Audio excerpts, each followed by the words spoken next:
It's MKS Season 2. Let's dive in and talk about the racers. Starting things off at the top, we have Burning DK Racing. Huge retooling going on in the offseason, but no doubt an incredibly strong team that has every intention of winning the title. And it all starts with this guy right here, Sexy Bacon. Not only ranked number one in the league, but perhaps number one all time. Nobody has dominated me more in interviews, dominated more on the track, and just been a bigger and more intimidating presence than this man right here. And if you want to win a title, it starts with your captain. And Sexy Bacon is bar none one of the best on the track. The question marks perhaps come in terms of how he handles the responsibilities. Moving on to our next racer on the team, ranked number 7th, but realistically, if you ask me to rank him at the end of his last season, he might be up there number 4. He might be a captain of another team, but it was a tough offseason, but we all know what Slam is capable of. Dominating Lucky at the end of the season, dominating to finish the year, and always competitive for that first place spot, even though he never quite grabbed it last year. So a dominating number 2, and we all saw that duo with him and Pam last year.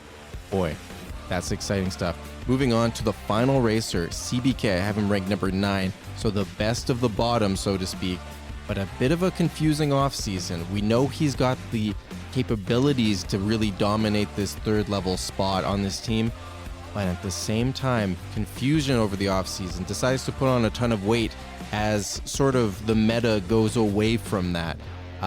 Stories about how he just, he lost the keys to his car for a couple months, so he hasn't been practicing on the track, just unaware of where the keys are. So, he's got the experience. Feels like he should be able to slot in here and be just the best third racer on any team in the league, but there's question marks about where his head was at this offseason. It'll be interesting to see how it goes. Moving on to our next team on the list, JD Corp Racing. This is a team I'm excited about and that could cause a lot of trouble. Right now we have probably the best captain that you could hope for on any team, any sport. Marky Mark, a seasoned veteran, cool head, and exactly the kind of guy that you want teaching and guiding a young team. 2 rookies on this team that we'll talk about in a bit, but Marky Mark, brilliant move by JD Corp to make him captain, and hey, he's a hell of a racer. We've seen what he did in MK1 and continues to do in MK1, and what he'll do here is just get you podium wins, steady racing, and incredible item work, some of the best I've ever seen. But moving on, perhaps the racer I'm excited about the most. There hasn't been this much hype for a racer since Donald Hogg, since Sexy Bacon, since those kind of names. The kid, he's just absolutely electric. The only thing that's going to hold this kid back potentially is the ego in the first season, the lack of experience in the first season. But boy, I can't tell you any time in my life I've been more excited for a prospect. This kid's special on the track, and we're excited to see what he can do. Makes sense to not put somebody like that in the captaincy. You save that position for Marky Mark, but their best racer is going to be the kid, and I'm saying that now. Moving on to the final racer, Coombsy, aka Mr. May I Watch. And that's you speaking to him. It's not him being a cuck. It's you saying may I watch? He goes, yeah, you can watch me dominate on the track. I got him in 11th. The commitment on the track, the practice isn't there yet, but I love what I see from the kid. He's big, he's bruising, he's confident as hell, and it's going to be exciting to see what he does. I think, the 11th ranking makes sense for coming into the league, how those first half of the season is going to go. But I'm excited to see that second half when he's able to get things clicking, when he's in the locker room with Marky Mark, working on these things, talking these things over, and learning from 2 talented individuals. Moving on to Morton Construction and how things can change in an off-season. Last year it was Pam, the dominant Pam, who's now in rehab. We wish her the best. Slam Carter, who's now on Burning DK Racing. As I say, not the best off season, a little heavier, a little bit too much partying, and a little bit too much tub time with his brother, but Still an amazing racer. That Pam Slam combo we thought was going to be a Morton staple for at least a few more seasons, but it's a full retool, and it's interesting to see Morton working with the other Carter brothers, Shell, Bankman Carter, so to speak. And, he's a great racer. That third place, the 1, 2, 3, I think that Sexy Bacon and the Kid are just on a slightly different level where I would slot them in more regularly. I think these guys are going to win the event. I think these guys are going to win the title. But Shell Carter is a guy that can show up and he can wow you. And he's trying out a new ride this year. A little inconsistent last year. Bothered by Pam, bothered by some of that stuff. But with her gone, perhaps some of those demons are gone too. And we might see a brand new Shell Carter in this gorgeous pipe frame. So, and moving on to our next racer, Midas, the #1 overall pick last year. We raved about it, and Burning DK paid the big bucks for him. But now he's 6th on my list. And hey, he's a guy who has all the talent in the world. When everything is clicking for him, he's basically uncatchable. So Morton's got a high upside team, but there's a lot of mental issues dragging it down. There's a lot of inconsistency. But I mean, that Shell Midas combo is interesting because those were the 1 and 2 picks last year in the MKS draft. And now they feel kind of like throwaways compared to some of the other teams. The Burning DK and the JD Corp, they're looking so much better. And honestly, it's one of those things where, Midas is going to have to figure it out. That is Morton Construction's key to winning, is Midas figuring it out and playing above what I've ranked him here, what I see him as this season. Because I think Shell Carter is going to win some events as he always does. He's going to play hard.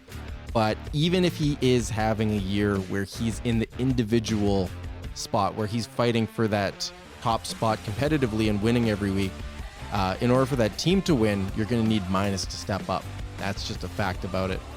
Moving on to the weakest link of MKS, Devolver. I have him ranked dead last, and this is the kind of guy who could drag down a team if he doesn't figure it out. I mean, I see his bio, and it says that he raced in F1 professionally, which is impressive. It says he's a 5-time champ of that, and that he eventually just stopped after winning 5 in a row because it was too boring for him. The cars felt too slow, and it was too easy. So I haven't verified this, but I don't know why. We have people who are supposed to verify this, so it makes sense. So, he's having a tough time on these. He's saying he's going to figure it out. He's saying he's having fun out there. So we'll see how it goes. But I mean, what I saw, and I have to grade him off of what I saw, it wasn't pretty to watch. So right now, it feels like this Morton Construction team has, the potential. They got an F1 driver who's a 5-time champ who figures it out. They've got Midas playing up to his #1 star status, and Shell Carter being competitive. That's a great team, but that's a lot of what ifs. Let's move on to Hellmouth Racing, the bad boys of the track, and we'll start things off with Lucky. He's a hell of a racer. I mean, undervalued last year, drafted 7th overall. Nobody knew that this kid was going to be as good as he is, and he's worked his ass off. As I say, last year, if you asked me at the end of the year, Slam Carter would probably be #4. Lucky would be #5 or 6 or something like that. But I mean, he worked his ass off. He not only took a great rookie season, a very promising one, but he put in a ton of work over the offseason. He earned this kind of captaincy. And on top of it all, he's one of the most electric racers you can have in the studio. I can't wait to get him and some of these bad boys on mic, see what happens. But moving on to the next one, Diesel. It's like this guy drives with a brick on the accelerator. He's a hell of a racer, and I love to see what he does out there. He feels like he's a bruiser. He feels like, I have high hopes for him. I think it's just his first year. He's going to take some time to adjust. He's going to take some time to work through things, but he's a hell of a racer. And when I saw him on the track this offseason, I was always impressed by what he was doing. Moving on to our final racer, Big Engine, a bit of an unknown. He hasn't spent much time on the track, but I just think he has that pedigree to be a really good third option on any team. But it's going to take a little bit of time. Like I said with Coombsy, it's going to take a adjustment period, but I think he has it in him. The couple of times I saw him on the track, he was quick with an item, so if you're out there, he's going to be causing trouble.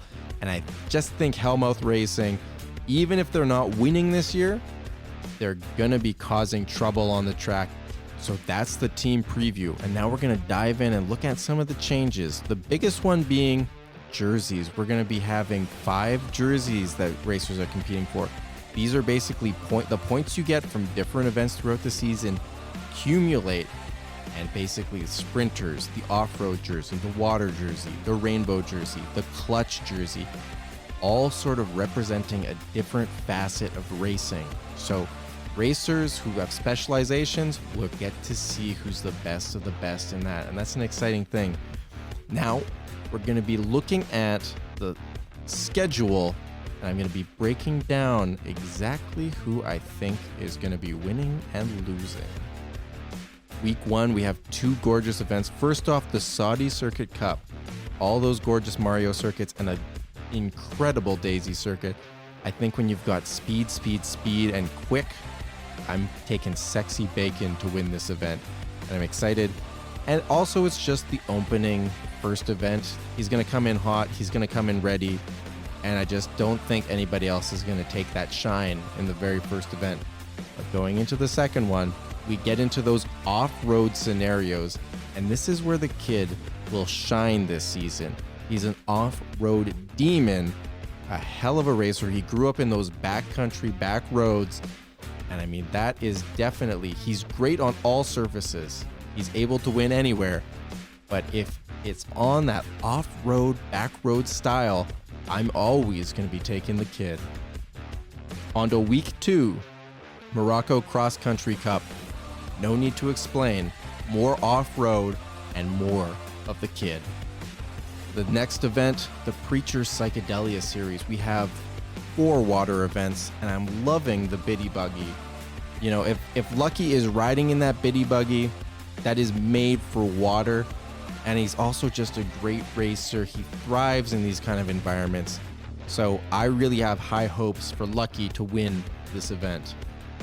Moving on to week 3, we've got the Fire and Ice Grand Prix. Incredible events. One of my favorite new tracks, Bowser Castle 3. Moving on to the Swanky Turbo Series.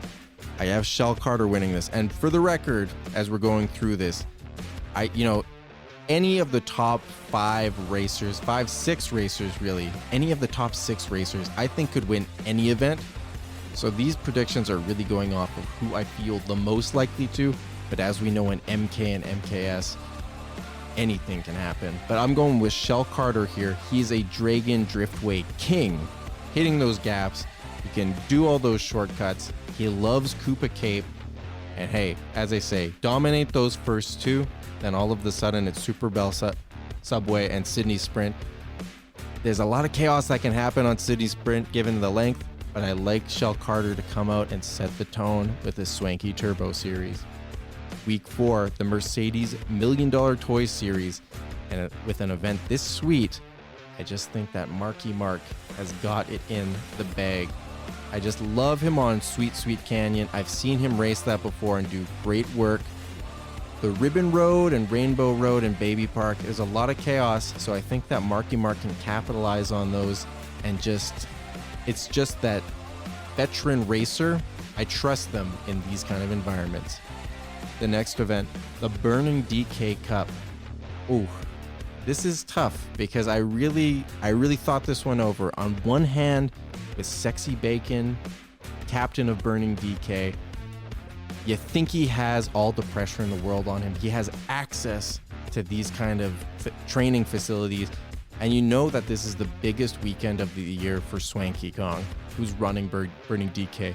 Aside from, the championship that he's hoping to hoist. This is the biggest weekend for him, for the brand, and he is putting everything into making sure that Sexy Bacon wins it. But I just think when you have that connection to the jungle, it's going to be tight for the first 3 races.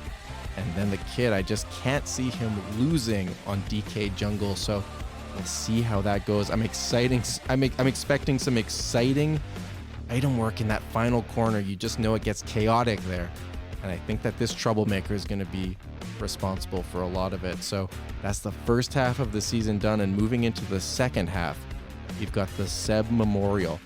I think that Sexy Bacon I just trust him on Rainbow Roads. I think that he's going to get out front, race well. And then Big Blue and Sunshine, a little bit more of a toss-up, but I just like Sexy Bacon on these tracks. I just think that, the Rainbow Road ones and things like that, I don't know what it is, but he just seems like he's going to dominate those. Moving on to the Oily Boy Classic, I have Slam Carter winning this one. There's just something about the chaos of this event.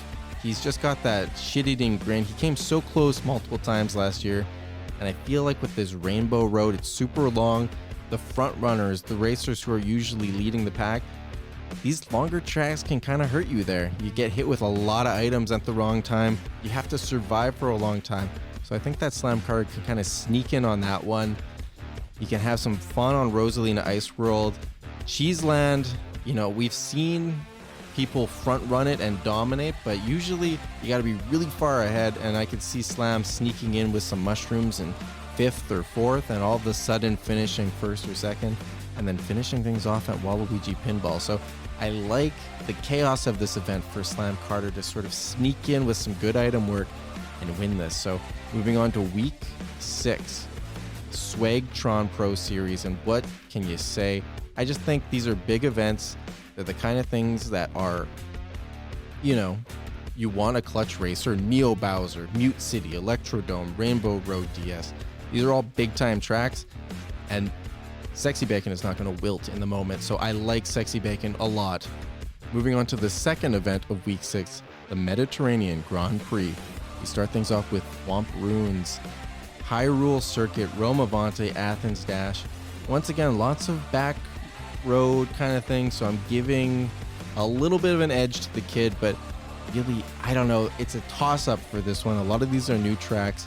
Rome Avante, Athens Dash is relatively new, and we haven't seen them race on this in a professional way. So, Hyrule Circuit and Thwomp Ruins, we all know how good Sexy Bacon is at Hyrule Circuit, but the kid and Shell Carter and people like that, not far behind. So, moving on to week 7, the Sun King Invitational. Once again, big time tracks, big time racers. Sexy Bacon, not a lot else to explain there. Moving on to the second event, the Sweet Toad Series. And Donut Plains, I just expect an early dominating finish from the kid. Maybe some, I'm being just, you have to imagine things here, but Sexy Bacon maybe being caught up in some chaos or things like that, and falling back in the standings just a little bit, 4th or 5th on Donut Plains, and then the kid just follows it up with 3 solid races, finishes out the Sweet Toad Series. Moving on to the final week 8, the Big Boy Speedway Classic, and Midas.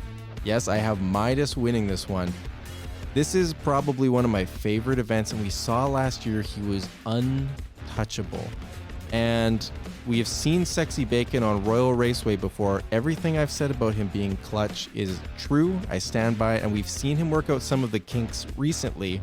That being said, a lot of the recent races on Royal Raceway have not gone well for him. So a monkey on the back, so to speak, and I don't want to offend anybody, the Kongs or anybody, but potentially a monkey on the back for Sexy Bacon at Royal Raceway. I feel a little more confident about him dominating there with some of his recent performances in MK1, but it's not quite out of the back of my mind. So I'm going to go with Midas. He dominated last year. It was almost a perfect performance outside of Mario Kart Stadium. Then the final event of the week, the Golden God Championship, the final event of the season. And what a better place to end things than Mount Wario. This is a pick for my heart more than my mind.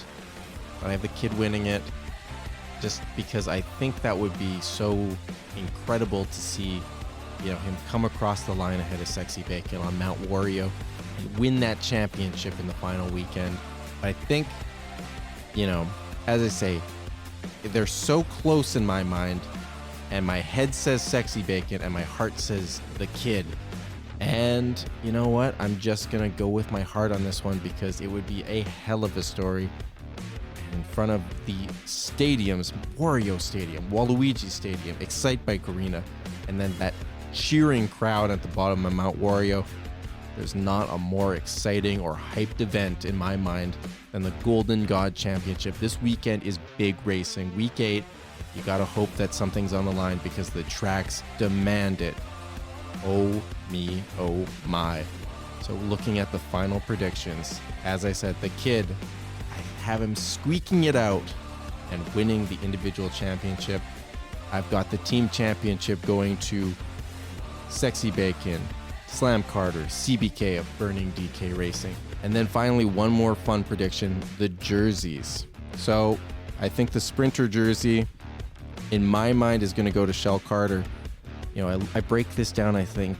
Mario circuits, you know, they're toss-ups, but I like him to start off good. But then Dragon Driftway and Baby Park, he's always raced well on both of those. Hyrule Circuit and Yoshi Circuit are also just favorites of his. He's a fast guy, and I like him for the Sprinter jacket. Then the off-road jacket, no need to explain. The clutch jersey.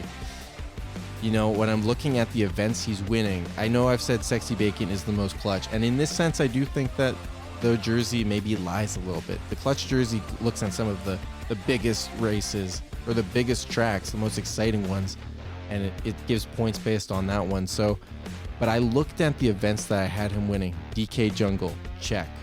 Neo Bowser, that would go to Sexy Bacon. TikTok Clock, check to him. Royal Raceway, check to him.